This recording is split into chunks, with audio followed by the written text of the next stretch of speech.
dating bahay ng kapatid ko at eto na siya ngayon. Grabe mare, hindi na siya mukhang crime scene. Yung tipong sinisipa ng parak yung pinto kapag may raid.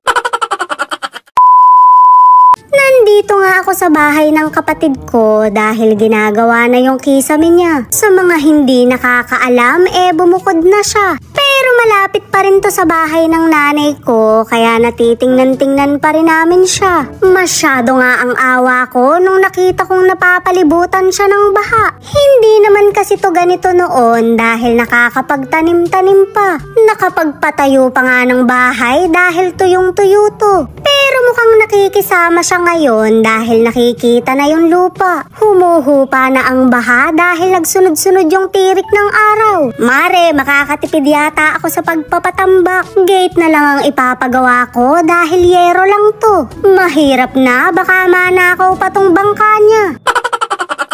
Pero gagawan ko pa rin to ng paraan kung hindi na talaga huhupa ang baha. Bago kasi magpatambak, kailangan munang magpagawa ng bakod.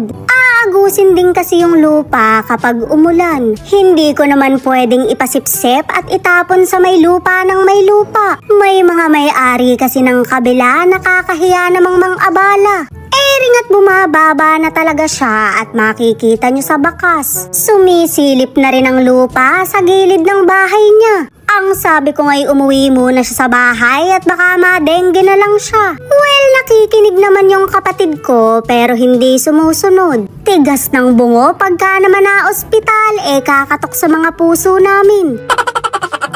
Tapos na nga yung kisame at mga ilaw na lang yung nilalagay.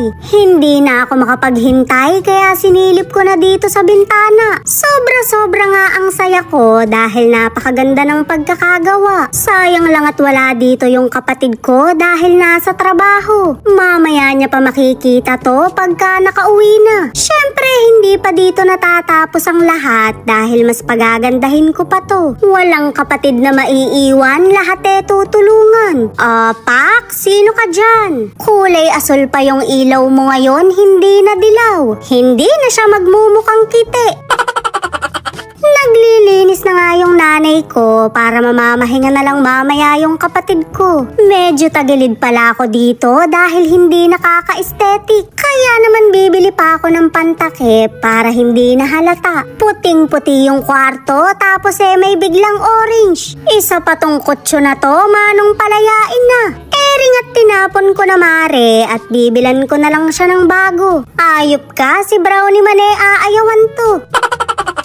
Pero seryoso mga mare, ganyan talaga yung mga higaan namin noon. Mas mabuti kong iwasan na dahil nagninis-nis yan. Para siyang alikabok, baka malanghap pa. Well, mahirap talagang i-let go yung mga bagay na nakasanayan mo na. Katulad na lang ng electric fan na to, sa akin pa nang galing to. Mare, ikikip ko pa rin yan at marami kaming memories niyan. Yung mga plastic na kaibigan lang naman ang hindi dapat kinikip.